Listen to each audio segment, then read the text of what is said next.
I think it's important to remember the context here.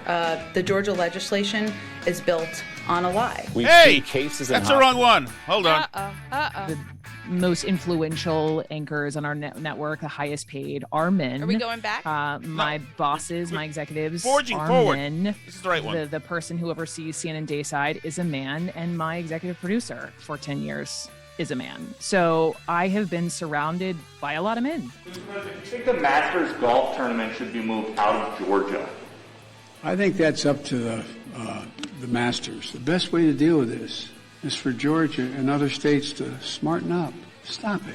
But now that Biden's in, well, I don't know, do you find yourself sometimes saying, oh boy, there's a nasty comedy bit I can unload on Biden, but saying to yourself, I approve of him so much, I'm going to pull this punch. Do you find that happening? I can't deny that has happened. I mean, I think that's probably true across the board. But mostly, Dan, do you need an ambulance? Because you don't sound so good. He did the Joe Biden at last cut. That is Dan Rather with Samantha Bee. Last one we just played. I got to defer always to my dear mother about Dan Rather. She was a stewardess on Air Force One, and she said he was a perfect gentleman, which was not necessarily the norm of that flight, of that press plane or the press section, whatever it was. She also tipped her cap to Roger Mudd, who just died, as being a standout gentleman. So, Alice, good day. How are you? I'm pretty well. We've just... Oh, you're sick. Everybody in the little house is sick except for me, which is glorious that I've been exempted from this. Maybe it's your COVID shot. Perhaps it is, or my healthy living, or perhaps God is smiling upon me, Alice, for several Maybe. reasons. So, one, you look lovely. You're wearing a little Jerry Callahan shirt. We just tweeted that out, Alice, once again objectifying you for... Chicken. Objectifying little Jerry. Little Jerry Callahan, exactly. It's a great shirt. These shirts are cool, guys. If you check them out, if you want them, they're good. I like them. I'm wearing one actually right now, as a matter of fact. Here, I'll show you. This is the if you can see. Is it showing? Mm-hmm. Crazy Anxious Beyonce's husband. Crazy Anxious Beyonce's husband, as well. And so yeah, if you want this stuff, it's cool. We don't. We added like $1 or something. Yeah, we it's make not. like we don't intend to make any money off of each it. shirt. It's not Right. So it's like $1 added on or whatever. It's so we made them cheap because we want a lot of them. So right, we want them and we want you to be able to get them. And I don't think we're going to get rich in the shirt business. So, but check them out. There's some cool stuff there, and we'll take your submissions too if you want. I want to start with an audible, Alice. I am very proud and pleased of a somebody who follows me on Twitter. I assume listens to this show. Has a great cut. A guy named Hernando Keller, who's he's a listener to the Burn Barrel Pod, says right. He forwarded this video and said, what in the actual bleep is she talking about? This is AOC having a conversation featuring members of the New York congressional delegation with a guy named Michael Miller. Is it? I don't know what he does. It doesn't matter. Is it? I assume the JCRC is Jewish something.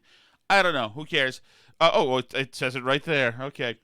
Jewish Community Relations Council of New York, and he asks her about is peace between Israelis and Palestinians. Boston University, you must be so proud. What actions do you think can be taken to support movements towards peace, both between Israelis and Palestinians, as well as within the entire region, such as the Abraham Accords? Mm-hmm. Yeah, so... earlier just now, you and I were talking. Some of the Cubs I like too, is what we're getting here. Essentially, this is who is your favorite Chicago White Sox player to Obama. She is already spinning wheels and trying to conjure up words to fill air because she is lost within the question about the what and the how. Yes. And I think that when we talk about when she says the what and the how, she's gesticulating because that's very important. That shows how well she knows the subject matter. Establishing peace, centering people's humanities, protecting people's rights. Did you hear that word, Alice? What word did we hear? I wasn't listening. I'm sorry. What were you doing? I was looking at a news story about how Facebook has been faking their diversity statistics. Oh, yeah. So she said centering.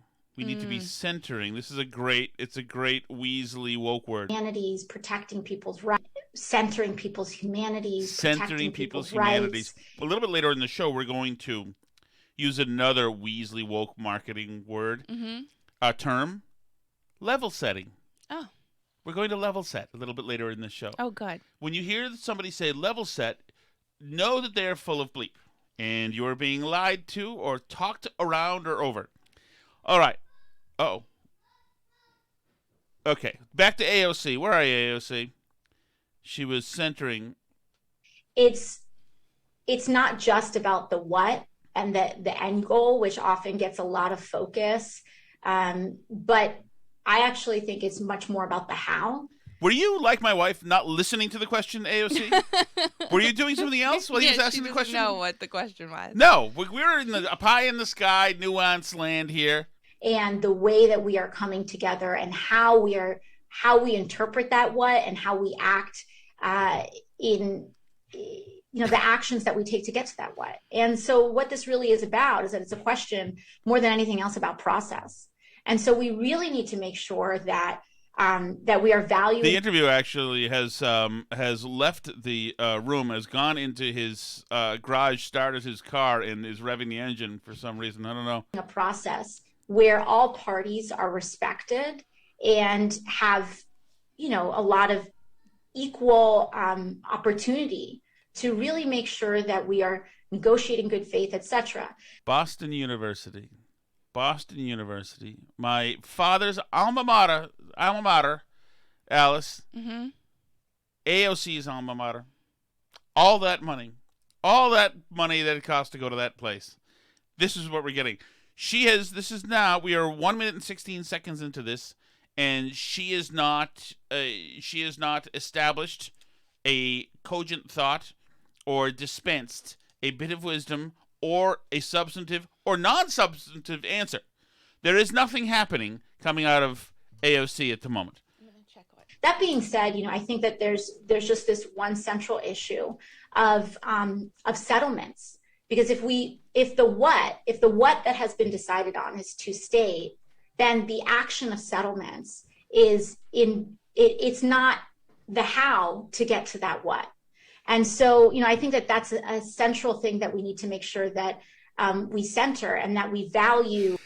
The deflation that Michael Miller, CEO of the Jewish Community Relations Council of New York, must be feeling right now is profound. Can you imagine being this far into the answer to the question and knowing that it's petered out long ago? Any chance of this thing being answered in any cogent way has gone away? Jewish and rather we value Israeli. We value Land the plane, AOC. The safety and the human rights of Israelis. We value the safety and the human rights of Palestinians in that process that is similar and that on equal footing. And so all of that is extremely important in that process. And so there you go. Good luck with that. Bon chance. That is AOC, Alexandria Ocasio-Cortez, who is the congressman from somewhere in New York around Brooklyn. And that is her answer to establishing peace between Israelis and Palestinians. Good luck. So there's something else before everybody's talking about this, but I just want to hit it just for a second before we go on. You probably know by now that United Airlines is hiring. So they've put out an advertisement, and there is a commercial as well. And here's their ad. This is their Twitter ad. Our flight deck should reflect the diverse group of people on board our planes every day. That's why we plan for 50% of the 5,000 pilots we train in the next decade to be women or people of color. Learn more and apply now. You can apply right here. You and I can apply. 50% of the next 5,000 pilots to be women or people of color.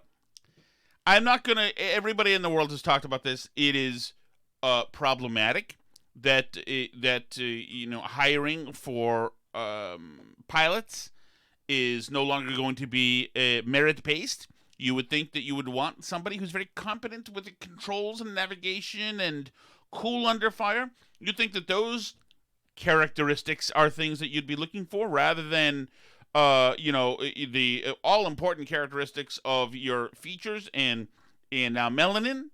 I realize that that Elmo and the new woke Muppets of on Sesame Street may not feel that way, but it's very important. It's not a reassuring thing to know that the cockpit of the airplane is really diverse.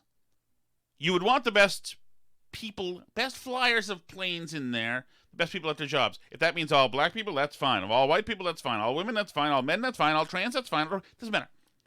This is not a secret. It's not like you're going to go, oh, you know what? I am so happy. I just went up to the cockpit, and I am thrilled to tell you that it's so diverse up there, honey.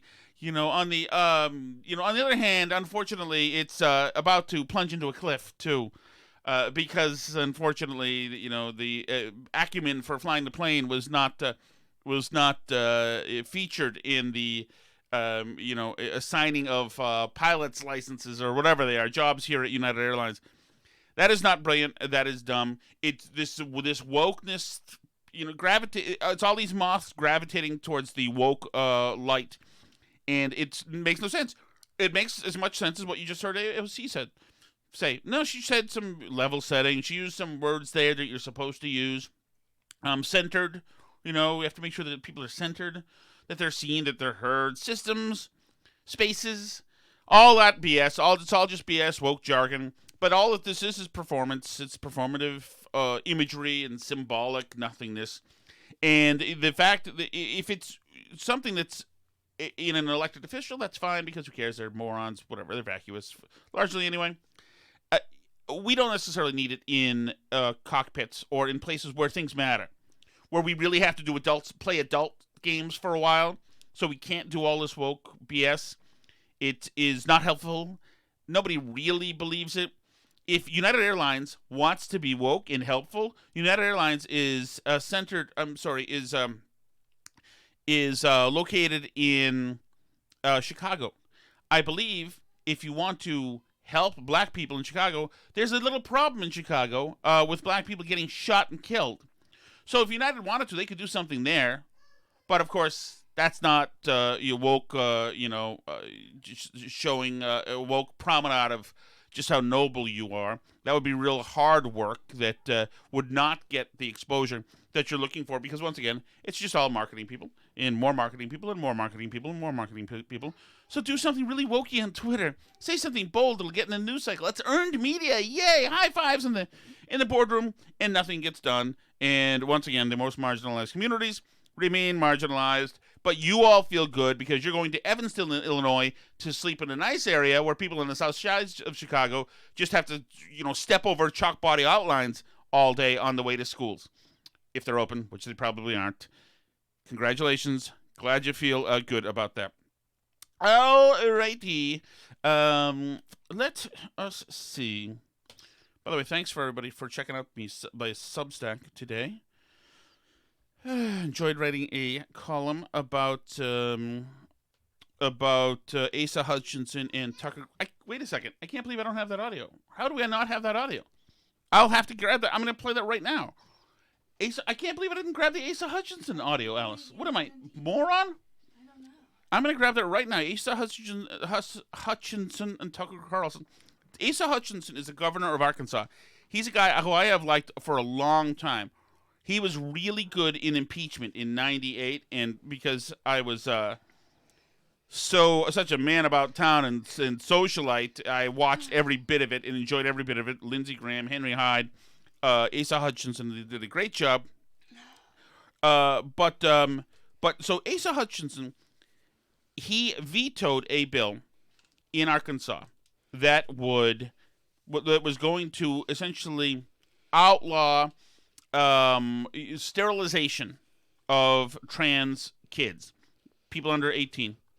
Well, any hormone treatments, puberty blockers, transition hormones, and surgeries for anyone under 18, regardless of if their parents give permission or anything else, which I think is It's a debatable position from a conservative viewpoint. Like, should people be allowed to do this stuff if the parents want and the doctor wants and the kid wants? I tend to be nervous about how that type of law would be used against conservatives. For example, for quote unquote conversion therapy, if you take your child to a therapist who doesn't want them to, like liberals are always trying to make that illegal. And I don't agree with that, because I think you have the right to seek the medical treatment for your child that you want, even if it's wrong medical treatment. And I think that the trans medical treatments are wrong, like morally wrong. But we're talking about like a 14-year-old kid. Yeah, so it's under 18. But I think or a girl who wants to have top surgery. Right. To have her breast removed. And even though her malady, her emotional malady, right, gender dysphoria, may be a temporary thing that subsides, in 2 years she may be a totally different person. Remember, these are teenagers anyway, and these are mental health issues. Right. She's now somebody with forever bearing the scars and the change that she's done to herself. Right. And that is a nightmare thing to even think about. It's so disquieting. It is. But I'm just saying, and I agree with you. Like, I actually do ultimately agree with I come down on the side of agreeing with the bill and wishing that he hadn't vetoed it. However, I do think that it's a defensible position to say that I think parents, kids, doctors in working together should be allowed to make a decision to do a medical treatment that I think is terrible. I don't know if I agree with you in this case. I'm not saying I agree with that. I'm just saying I think that is a defensible position. But what Asa Hutchinson did was not defend the position. It would be much more defensible, Alice, if parents weren't using their kids to display their wokeness. Yeah. Broadly throughout the United States, parents love doing it. They use their kids as much as possible. Oh, Johnny made a little Black Lives Matter poster today. Oh, parents love doing this. Right. Love it. They're happy to do it. They feel good about themselves. Yeah. I guess to me, all I'm saying is, like, I prioritize more wanting to make sure parents have rights to not let kids do it without their permission. That's my number one thing. And like, I could understand a debate about making it illegal for other people that have nothing to do with me or my life, Like, yeah, no, I get you. And Asa Hutchinson. And so I think he could have defended the position better than he did last night. He got hit by a locomotive out of nowhere. But Asa Hutchinson is a consistent conservative, a very decent man, a good politician, and he is not the problem out there. Right. On this issue, he's feeling the pressure. Or he's feeling, on this issue, he's wishy-washy for whatever reason. He also feels that there should be something, there should be some sanctity between a family and their doctor and decisions that are made. And that's a discussion, like you said, to have. But because Asa Hutchinson is who he is, Tucker Carlson was not having it.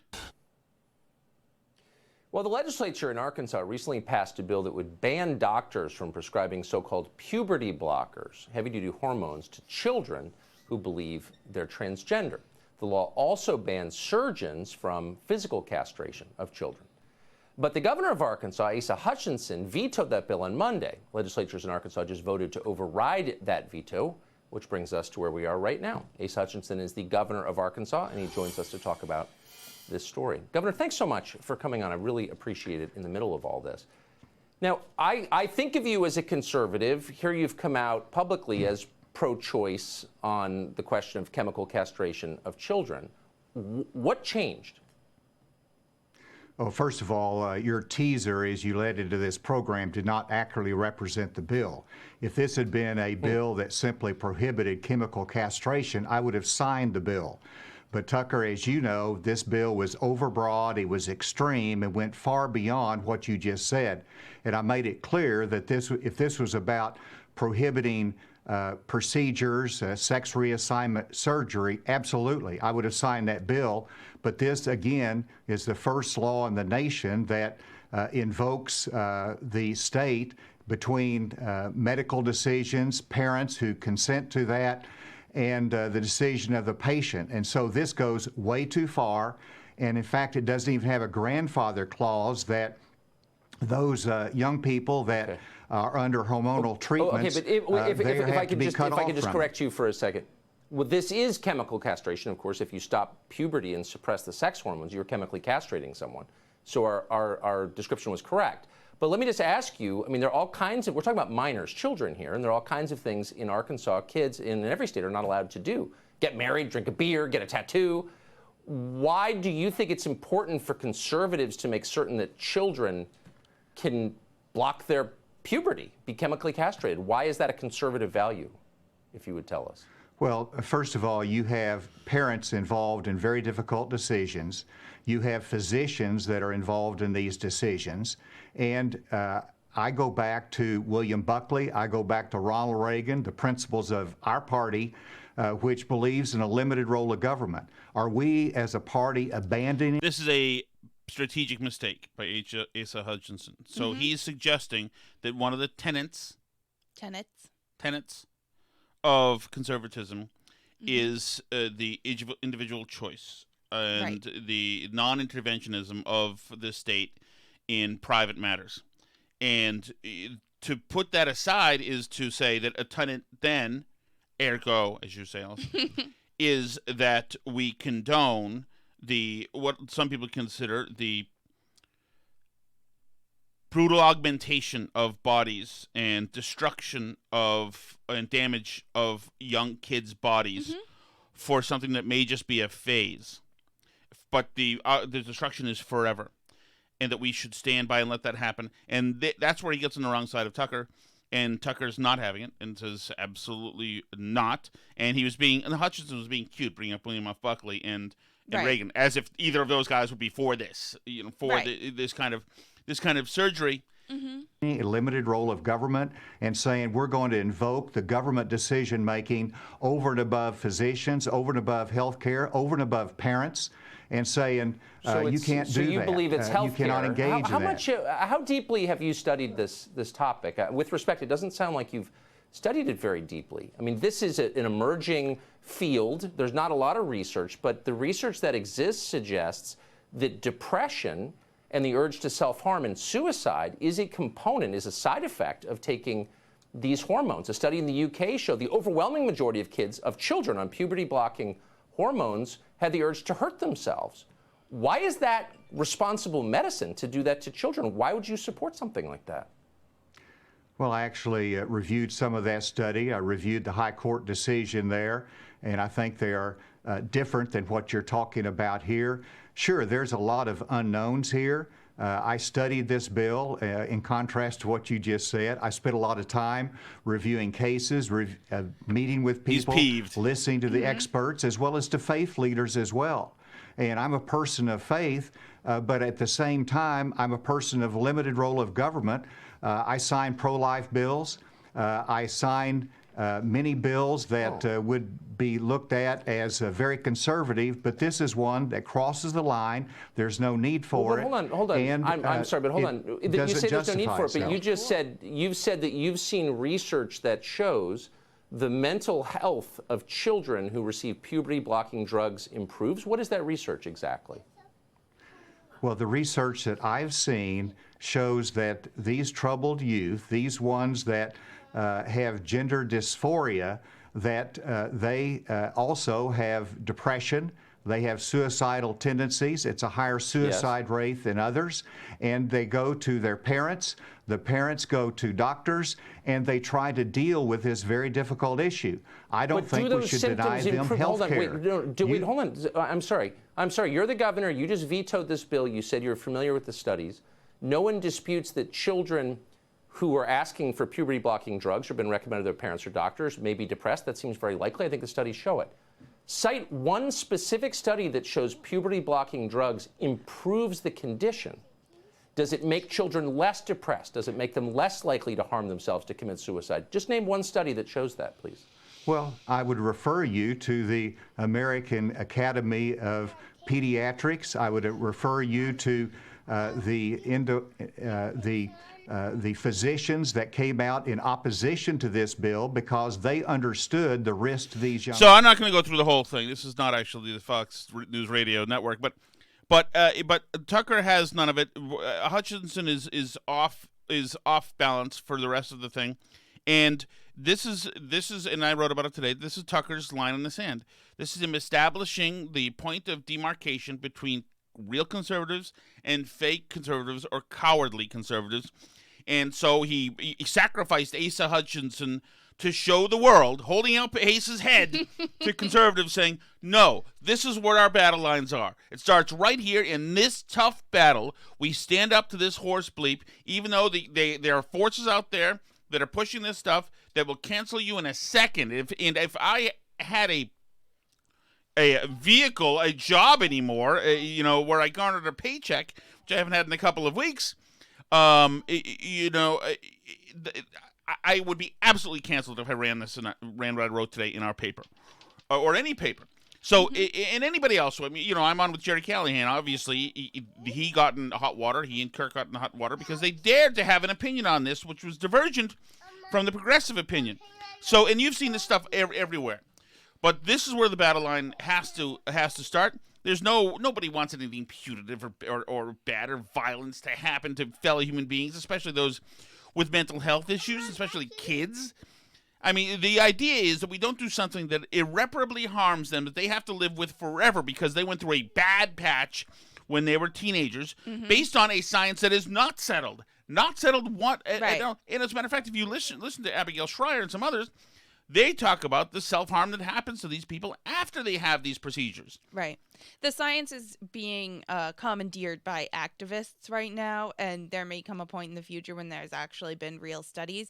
But, all these drugs are being used off-label at the moment. Puberty blockers aren't meant to be used for this. They're meant to be used for precocious puberty when a kid, for whatever reason, goes into puberty at a very young age and they need more time to grow and their bones to develop and everything, so they're used for that. But all these drugs are being used off label for essentially experimental purposes right now. There's no real standard of care developed that goes with any of this. And the idea that we're telling parents there's some settled science on the basis of what activists are pushing, it's really just wrong. It's incorrect. And I think that is one really great thing about this bill is that it taps the brakes on this whole thing and says, wait a minute, right, see what happens. It could turn out to be fine, and then when you're 18, then come back and take whatever experimental drugs to screw up your body that you want to take. But right. But there has to be a point, and I do agree with Tucker's point. Yes, we're the party of limited government, but there are still things that are illegal. Murder is illegal. Abortion should be illegal, but it's not. But most conservatives believe abortion should be illegal, right? Right. Well, we believe there's limits to what you can decide to do with your doctor personally if it involves another person. Well, yes, we believe fundamentally in the protection of the citizenry. Right. So, I think that it is a protecting children bill, and I recognize that people have different views on that. In particular, trans activists do, but that's this is not a position that most people agree with at the end of the day. No, and including most people who say they agree with it. Right. People are so afraid of this issue because this came out of nowhere. Suddenly, it was, we need to have kids in school transitioning. They need to be able to take drugs, do top surgeries, bottom surgery, all these things, and change themselves forever. Right. Absolutely. And if you don't let them right now, that's violence towards them. Because not only are they victims of violence and murder, they're being killed in the streets, but you're going to push them into suicide. So if you even question it, you're causing harm and possibly death. So these activists start off already 9 out of 10 pissed off at us. And that's why they're irate. When you talk to them, they are irate for you to even have the and it's crazy. And for we have to push back. You can't have a society like this, a civilization like this, where we are cajoled and bullied into taking positions. And you better celebrate it. You better think it's awesome. You better. No, we're not. I'm not the one demanding everybody bend to my wacky new reality. Mm-hmm. No, that's not how that works. You're asking the world, society, to bend to your version of your reality. Right. And I think that it's notable, and part of why what Tucker did was so important is how much not just Democrats, but conservatives have moved on this issue very rapidly over a short period of time. Obama was elected saying marriage was between a man and a woman in a year when California on the same ballot passed Prop 8 that made marriage between a man and a woman. And the idea that in a 13-year period, we've gone from that to, children with open access to puberty blocking and hormonal drugs that they can take for the rest of their lives with little to no gatekeeping process at all, and get these invasive surgeries and, ruin their chances of having children for the rest of their lives. Like, we don't let children get their tubes tied either, Right. because we assume Well, that... at the moment. Well, yeah. I mean, and I think it's... Although, Go ahead. So I guess what I was going to say is that, people are upset, and this is like part of the David French drag queen story hour thing, which is it sort of got blown up into a bigger thing than it was, because I don't think David French even likes drag queen story hours, but he was saying essentially that other people should be free to do them. They shouldn't be illegal. And, conservatives are sick of the Republicans standing up and saying, oh, yeah, we don't agree with it, but we're not going to do anything to stop it all the time, while the left pushes forward and forward and forward and forward, and conservative justices are passing marriage equality through the courts with no laws being passed. It's just, everything has changed, and the people who are saying, can we wait a second and see, what the actual ramifications of any of this are being treated like total pariahs. So, I don't know. But it's also, I can't equate it with or compare it to gay marriage. I think it's two totally different things. Because that's adults. Well, that's adults, one. Two, a lot of that is transactional. Mm-hmm. It's a paper transaction, a paper covenant. It's a contract. It literally is a town hall, a contract. And there are some debates about whether assets should be divided up between same-sex couples as they are with mixed-sex couples, whatever. And I think those are legitimate to have. I think there were some stories there was a very famous story 10 years ago about a lesbian couple where one of the people died, the other one couldn't inherit or something, some things because, and I think those are legitimate to go after. But the other thing that, there were a whole bunch of people as well who were defending the institution of marriage, the sacred institution of marriage, and saying it would be diminished a little bit because marriage was between a man and a woman, but if we were taking two men, that it would be diminished. And I think that's different. Still, with that, nobody's hurt. I also don't buy that because the straights have screwed up marriage just fine. Oh, before I'm gays also got against there. no-fault divorce, but that's a whole nother Right. story. Wait, does that screw me? I don't even know what that is. Am I in? Do I lose? What do I get? It used to be before no-fault divorce that you had to have a reason to get divorced. Okay. Like infidelity, like you had to blame one of the people for doing something that somebody messed up the marriage. You couldn't just be like, oh, well, I guess we're done. Like, that wasn't a thing.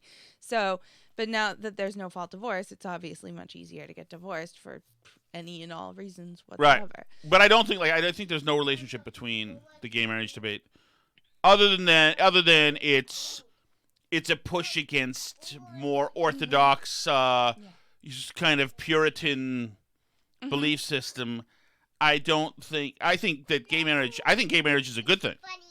I mean, so I guess on gay marriage, my position is that the government shouldn't call anything marriage, and that, anybody, gay, straight, not married, should be able to form a household with somebody else. Right? So Sure. if you say you hadn't married me and you were a bachelor and you and Jimmy lived together and bought a house together. Jimmy's my brother. That's his brother, sorry. And you and your brother lived together and bought a house together, like, why shouldn't you be able to file your taxes together and ID each other at the morgue if one of you dies or something, right? Like, why, why shouldn't you be able to form a household and file taxes jointly as a household like a married couple does, married or not? Like, what's the difference between that? And, and now so that's the legal part of marriage. Right. So, and so I think we should just stop calling what the government does marriage, because it's not really. And then it's a bunch of legal contractual rights that you sign up for, right? And, like, why shouldn't you be able to do it? Why shouldn't you be able, if you live with an elderly parent, be able to sign them up? Well, and I guess we have Medicare, so it doesn't matter. But, like, why, say you live with your niece or nephew, why shouldn't you be able to sign them up for your health insurance?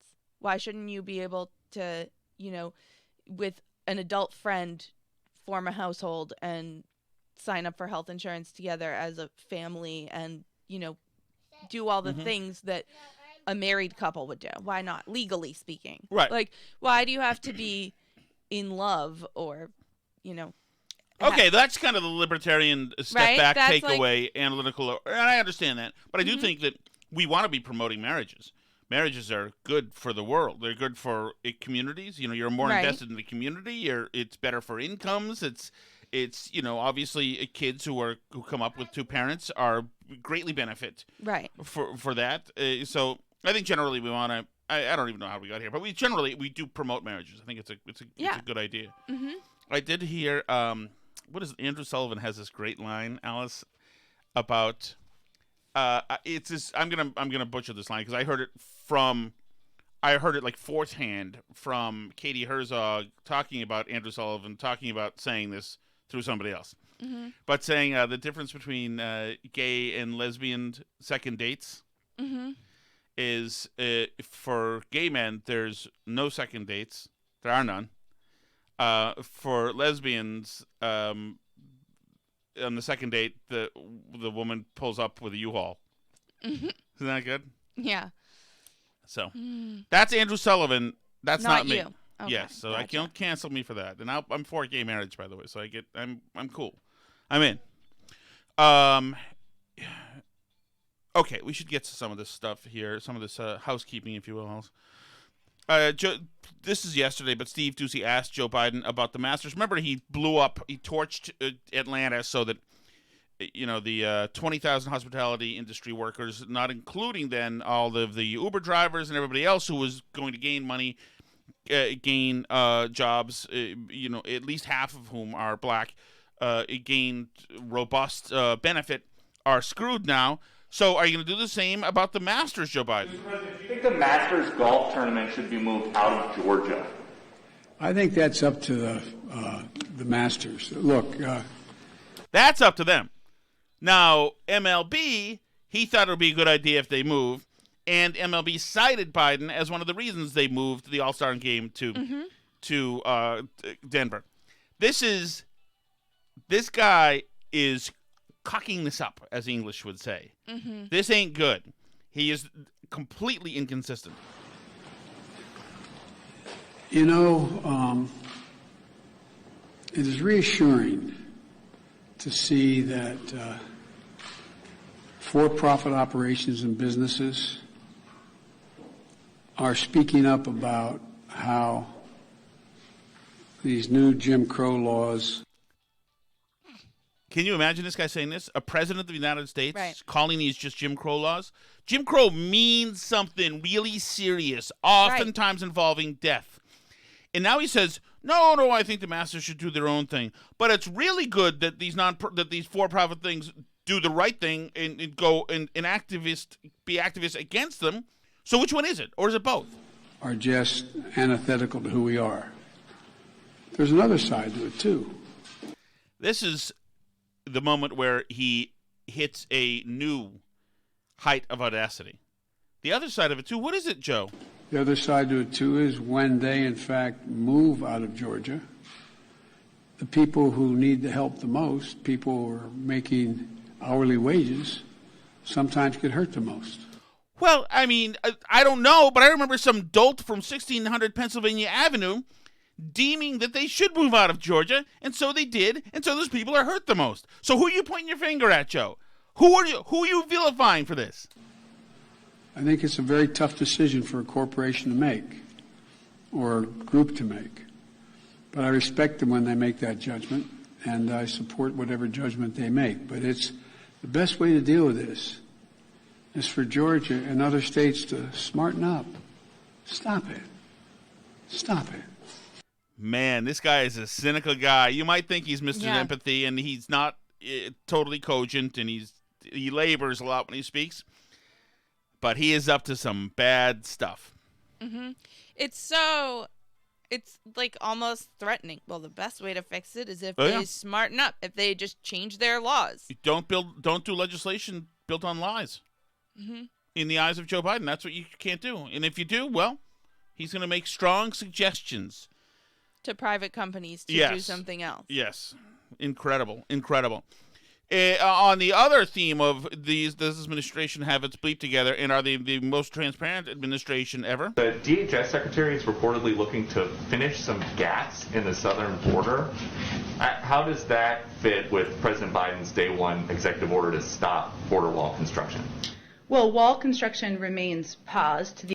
Okay. That right there is not true. The DHS secretary confirmed it today, as a matter of fact, was asked again and said, yes, they're building more wall. So she could say wall construction remains paused, but that doesn't mean that wall construction remains paused, because wall construction remains ongoing right now. The extent permitted by law. So some has already been funded through congressional authorization and funding allocation. This is double speak. But as agencies develop for a plan, it's paused while agencies are developing a plan for the president on the management of the federal funds. When the administration took office, as you referenced, so you've heard so far 3 times it's paused. Paused. Funds had been diverted from congressionally appropriated military construction projects and other appropriated purposes toward building the wall. And wall construction was being challenged in multiple lawsuits, for much of the wall, I should say, not all of it, by plaintiffs who allege serious environmental and safety issues. Under those circumstances, federal agencies are continuing to review wall contracts and develop a plan to submit to the president soon. So it's paused. It's totally paused. Let's just listen to her finish this out. There's only 7 seconds left. It is paused. There is some limited construction that has been funded and allocated for, but it is otherwise paused. Other than all of the construction, it's otherwise paused. Oh. This is the most, thank God, truth over lies. Truth is back. So Transparency now is we have not only the concentration camps at the border, we also have the evil remain in Mexico policy that we're attempting to renegotiate with Mexico, and now we have the wall too. Correct. All we so need now Trump is, was right about literally everything. I just hope somehow Biden gets Mexico to pay for it. I hope so. Now, speaking of the wall, I just told you about Dan Rather. He talked to Samantha Bee, who's somebody who's not a She's a comedian, correct? She's a comedian, yes. She's very funny. Everything I've heard from her so far has been very funny. And Dan Rather is talking to her about, now that it's a great thing about Dan being 96 is that he says stuff, for everybody to hear now. You can hear what he's saying. Now that our guy's in, don't you want to, be hands off? Do you or do you not find yourself sometimes at least tempted to kind of pull your punches? In other words, you myself, and a lot of people are more or less free swingers when swingers against President Trump. But now that Biden's in, I don't know, do you find yourself sometimes saying, oh, boy, there's a nasty comedy bit I can unload on Biden, but saying to yourself, I approve of him so much, I'm going to pull this punch. Do you find that happening? The best thing about that is that Dan Rather said, like me. He included himself. Like in my reporting over the last 86 years. I want to pull my punches.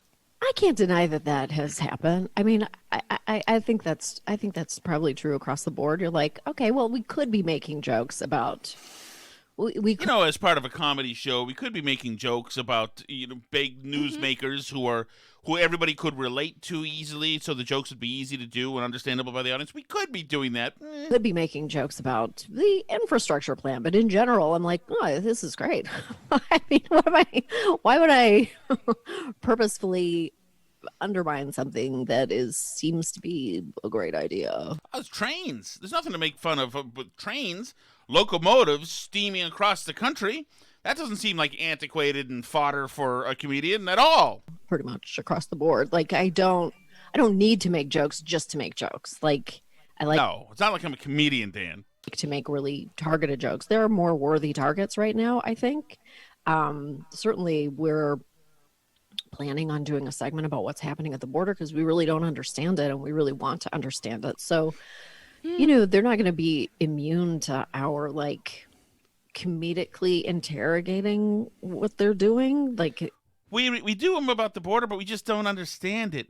Context matters, Dan. It's not like we're going to be rash and make jokes and viciously sharp allegations without understanding fully what's going on. Ivanka Trump, who works at the White House, chose to post the second most oblivious tweet we've seen this week. Ivanka, that's a beautiful photo of you and your child, but let me just say, one mother to another, do something about your dad's immigration practices, you feckless He listens to you. Put on something tight and low cut and tell your father to f***ing stop it.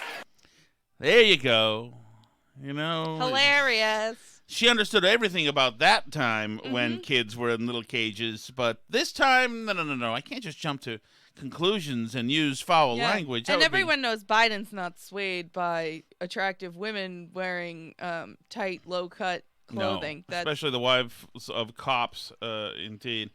So, just another look at this. This is too good. I think that in the next few years, the media landscape is going to look completely different than it does now. I don't think that these institutions, these companies, these corporations can sustain. It's too much. If you saw today, John Zimmer, the guy who runs Lyft, was on CNN with Poppy Harlow. And she asks him about, she's all in. She's got a CNN show. So what are they? They're activists. So she asks him, hey, what are you going to do here? Where are you on Georgia? What are you going to do? Now, this is audio I got from Media Research Center, so it only has one of his responses, and the center, this centers on him, on her activism. Listen to how she speaks. Simply put, to make it really clear for our viewers, does Lyft oppose the new voting law in Georgia and SB 7 that passed in Texas and similar restrictive voting laws across the country? Do you oppose similar restrictive voting laws? Whether or not it expanded voting in Georgia or not. Do you oppose them? John Zimmer of Lyft, a wussified CEO? Yes, we do. We believe that elected officials should make it easier, not harder, to vote. But you oppose boycotts, which is interesting given the discussion. Listen to her strong-arm him and listen to all these questions in a row. This is edited. It's just her questions from Media Research Center. Now, so I think the question then becomes, look, if you just look at Georgia, Texas, Arizona, for example, you guys operate in 101 cities in those states. That's about 15% of your total market. What are you going to do to fight laws that are on the cusp of passing in those states and others? What are you going to do, John Zimmer? You and Lyft, what are you going to do? Because we'll be shining a light on what you do and don't do. Is it all you can do? I mean, that's really the question now, because a lot of these most restrictive laws and bills have been proposed after the 2020 election. And you are pushing now publicly passing of the John Lewis Voting Rights Act that basically fills what was gutted from it by the Supreme Court in 2013. Is there more you can actually do? Like, would you consider pulling out of a city? Is it now your job as the head of a public company to use your power? Will you pull out of a city if they pass any legislation that we at CNN and the Biden administration, remember CNN, Stelter was calling Fox state-run media a couple months ago? These people are going and headhunting for the Biden administration. Now they're telling companies which cities they're allowed to operate in. Absolutely. And your money to decide and push what you think is best for people, even outside of your core business. I wonder if you think using your voice louder and more CEOs speaking out sooner about this law in Georgia as it was making its way through the state legislature, or as Texas, if that would have made a difference. Because there are some looking now and saying, why weren't you guys screaming at the top of your lungs a month ago? You hear that? There's some looking now, John, and saying, why weren't you guys screaming at the top of your lungs a month ago? You know, it would be a shame if something happened to Lyft, John. People are screaming. It's happening out there. Incredible. That's why this CNN cannot sustain. I mean, it's finito. Between that and the freaking Cuomo stuff. You're at the warehouse tonight, right? Yes, I am. What time do you have to go? I have to leave around 7, so we do have to wrap up kind of soon. Okay, so I have the Brooke Baldwin stuff here. Let me just play a little bit of this. Brooke Baldwin is leaving CNN. I'll just play like 2 minutes of this. This is her talking to Ms. Magazine, which I believe was established by Gloria Steinem. So here's Brooke Baldwin. This is how you keep up with the boys. Let me lift the curtain a little bit. And again, this is only my experience here at CNN, but you know, I've been anchoring for 10 plus years, the majority of that time, 2 hours in the afternoon. And in that time, you know, the most influential anchors on our network, the highest paid, are men. My bosses, my executives are men. The person who oversees CNN Dayside is a man, and my executive producer for 10 years is a man. So way to look petty. Way to look petty. You know what? You know Jake Tapper's not bitching about the gender of people around him. You know, not, oh, this guy's... Well, that's his privilege, Tom. Well, but you know what? There are people who work at CNN who want to be on air and want to have Brooke Baldwin's job, but the girl who has the anchor job is tall and gorgeous. The other girl who's the reporter for the White House is gorgeous. The girl who's in the U.S.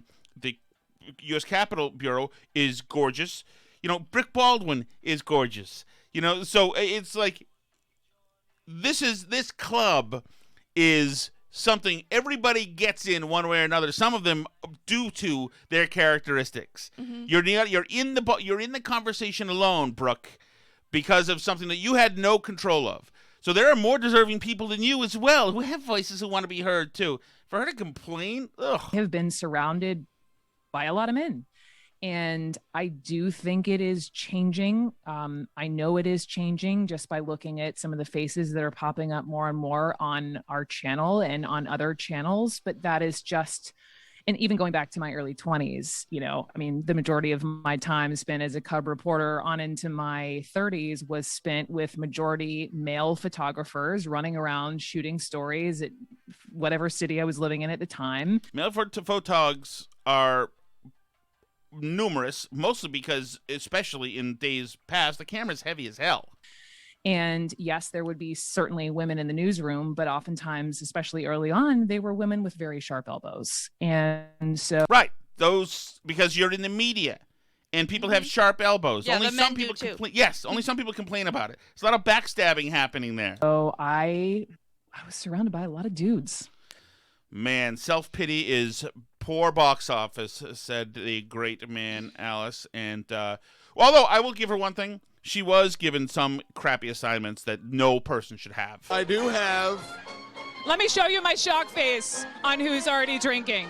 Dude, do you know what time it is in New Orleans? It's not even 8 o'clock. It's 5 o'clock somewhere. Hold that. Hold that. Oh, no. We got to do it now. You got to do it now. Cheers. This is way too early to start this. This is way too early to start this. What is he thinking? Unfortunately, Brooke Baldwin was sentenced to multiple New Year's Eve gigs with a drunken Don Lemon. Lucky her. A few other updates on random things floating around the internet. Battle lines are starting to be drawn for 2024 on the Republican side. As everyone knows now by this point, I think Ron DeSantis is emerging as an early frontrunner. Mike Pence has been making moves. He has announced a group called Advancing American Freedom Group. That's a PAC that, and their advisory board is looking like a group of people that's probably going to be his big boosters. So it includes David Bernhardt, Kirk Cameron, Kellyanne Conway, Kelly Craft, the religious set, Ken Cribb, Jim Daly, Marjorie Dannenfelser, Jim DeMint, Doug Ducey, Callista Gingrich, Newt Gingrich. I love Kirk Cameron. Larry Kudlow. Yeah, that's assuming Rick Santorum, Scott Walker, Seema Verma. So he's got a good crowd starting to get lined up on his Some of that crowd team peels here. off if Trump runs again. That's true. Including Pence himself. Yes, but who knows what's going to happen? Oh, Star Parker's on here too. Lots of interesting people. So we'll see what happens. Everyone's talking about Ron DeSantis right now. People were talking about Kristi Noem and Asa Hutchinson not too long ago, and they've managed to self-immolate Tucker vaporize already. them, yes. And, at this point in years past, we would have been talking about Scott Walker or whoever who never ended up materializing really at all in 2016. So, just interesting tidbits. Randi Weingarten has been busy. I don't know if you saw this. Yeah, she's lashing out against the Jews. Well, that's one thing, but she also flew on a private plane to Bend, Oregon for what's like a 3-hour car ride, 4-hour drive, it says, to go see places in Bend, Oregon from her normal place where she is in California. And she replied on Twitter when she got called out for this, "Really, do your homework. It's a public flight on boutique air. And the only way I could do 6 meetings today, 3 meetings in Salem/Portland and 3 meetings in Bend to say thank you for the amazing essential workers we represent." So as far as I know, though, the kids aren't being allowed to go to multiple in-person meetings. Right. No, Randy's on a thank you tour. Yeah, but and as you mentioned, she also at one of her meetings, I guess, called out Jews for being part of the ownership class. She is Jewish herself, but she feels that they're using their privilege inappropriately now that they're part of the ownership class and they're trying to pull up the ladder behind them. So that's great. I think that's awesome rhetoric for people to be using about Jewish people. I think it's terrible. But we will be on Twitter. That's at Burn Barrel Pod. We're also on Gab and Parler at Burn Barrel Podcast. We are indeed. We're on Gab.